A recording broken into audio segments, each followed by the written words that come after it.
Hello. হ্যাঁ, আপনারা ভালো আছেন তো? আমিও ভালো আছি। আমি সুস্মিতা বলছি।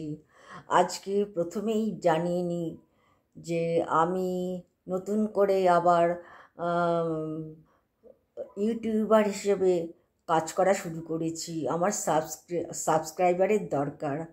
আপনাদের যদি আমার ভিডিওটা পছন্দ হয় তাহলে আপনারা অবশ্যই আমাকে সাবস্ক্রাইব করবেন। এটা আমার অনুরোধ রইল। হ্যাঁ, ওকে, তাহলে আমি আমার নতুন টপিক শুরু করছি। আজকের নতুন টপিক হলো কালো জাম। কালো জাম একটা খুব সুস্বাদু এবং পুষ্টিকর একটা ফল। এটা একটা ফল কিন্তু, এবং এটার উপরে আমার শৈশব জীবনের বা বর্তমান জীবনের উপরে কিছুটা বলি।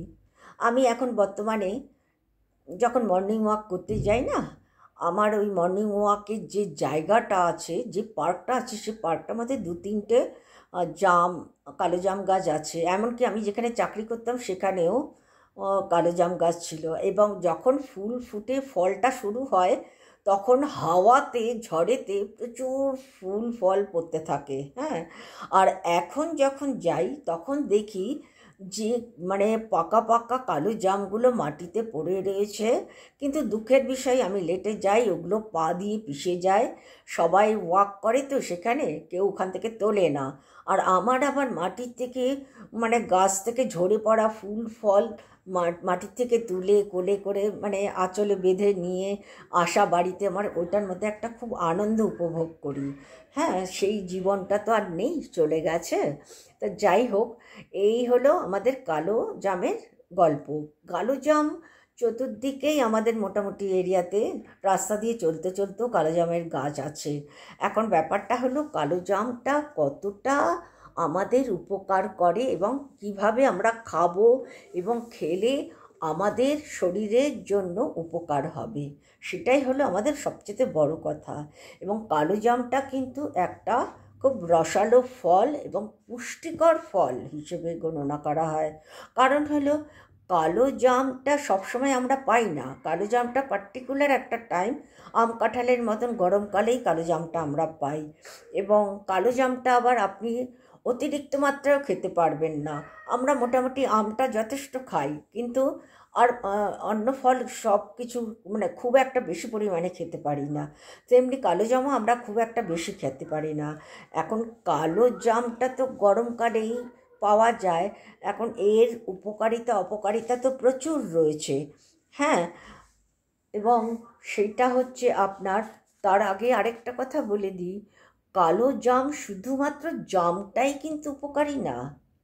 কালো জামের যে বিচিটা, সেই বিচিটা পর্যন্ত উপকারী। আপনি যদি ওই বিচিটাকে পিষে এক গ্লাস জলের সাথে মিশিয়ে খান তাহলে ওইটা আপনার আপনার প্রচণ্ড উপকার হবে। ডায়াবেটিস যাদের আছে তাদের ক্ষেত্রে হ্যাঁ, প্রচুর উপকার হয় কালো জামটা। কালো জামের পুরো গাছটাই হলো আপনার মানে রোগীদের ওষুধ তৈরি করার একটা গাছ হিসেবে গণনা করা হয়। মানে ওইটা ওষুধ তৈরিরই একটা গাছ। আপনার গাছের পাতা ব্যবহার হচ্ছে মানে ওষুধ তৈরির ক্ষেত্রে, ফলটা খাওয়া হচ্ছে, ফলের বীজটা খাওয়া হচ্ছে, গাছের মানে কালো জামের গাছের ছালটা খাওয়া হচ্ছে। মানে সব কিছু মানে কালো জাম গাছের উপকার দিচ্ছে আমাদের জন্য। তাহলে এটা যথেষ্ট উপকারী একটা গাছ এবং ফল হিসেবে। এছাড়া আমাদের মানে কালো জামের মধ্যে অনেক কিছু রয়েছে, ভিটামিন রয়েছে, মিনারেল রয়েছে, প্রচুর রয়েছে।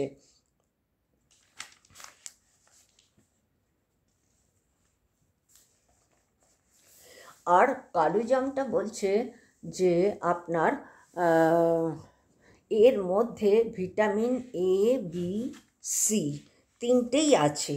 এ, বি, সি। সি ভিটামিনটা আমাদের ত্বকের জন্য যথেষ্ট উপকার করে। তাছাড়া বলছে কালো জামেতে অ্যান্টিঅক্সিডেন্ট আছে, তারপরে আপনার কার্বোহাইড্রেট আছে, পটাশিয়াম আছে, ম্যাগনেসিয়াম আছে, আয়রন আছে, আরও অনেক অনেক মিনারেল আছে, যা আমাদের দেহের জন্য যথেষ্ট উপকারী।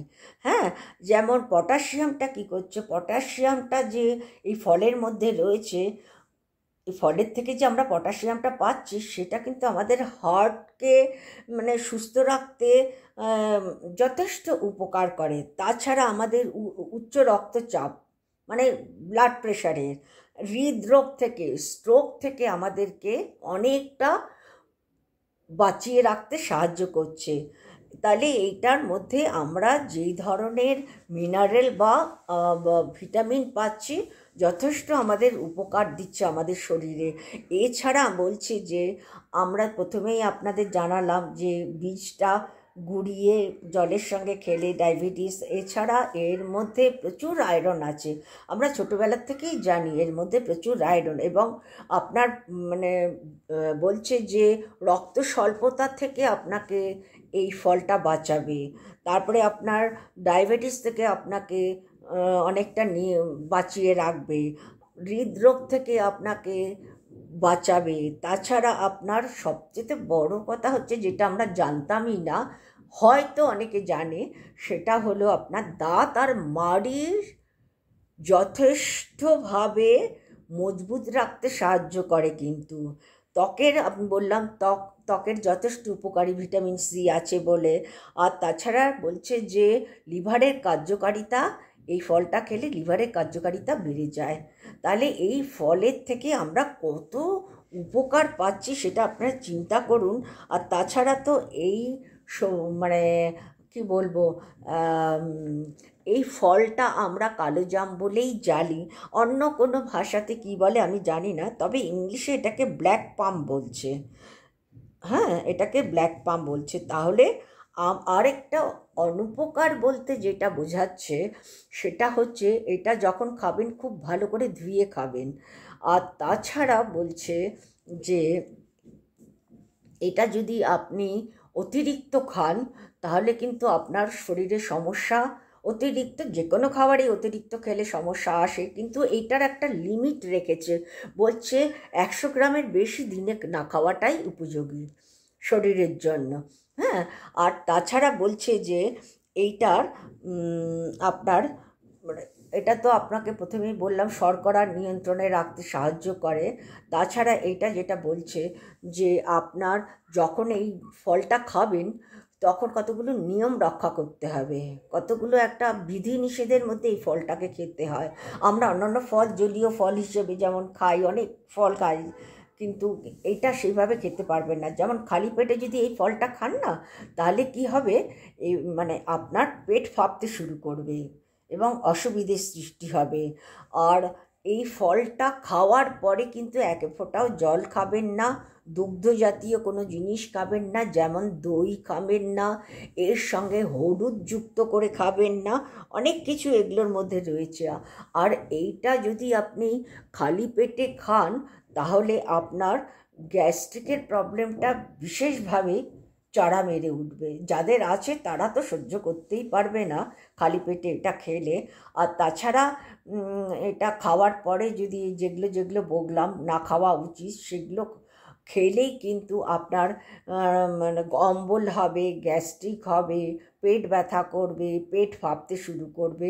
সেই জন্য এটা খাওয়ার একটা নিয়ম রয়েছে, সেটা একটা মানে খালি পেটেও খাবেন না, আবার খাওয়ার পরেও যদি কোনো কিছু না খান তাহলে ভালো, কেন ফল তো ওর মধ্যে অ্যান্টিঅক্সিডেন্ট থাকবেই, যে কোনো ফলের মধ্যেই অ্যান্টিঅক্সিডেন্ট থাকে। আর এর মধ্যে প্রচুর আপনার আয়রন আছে, যে আয়রন আপনার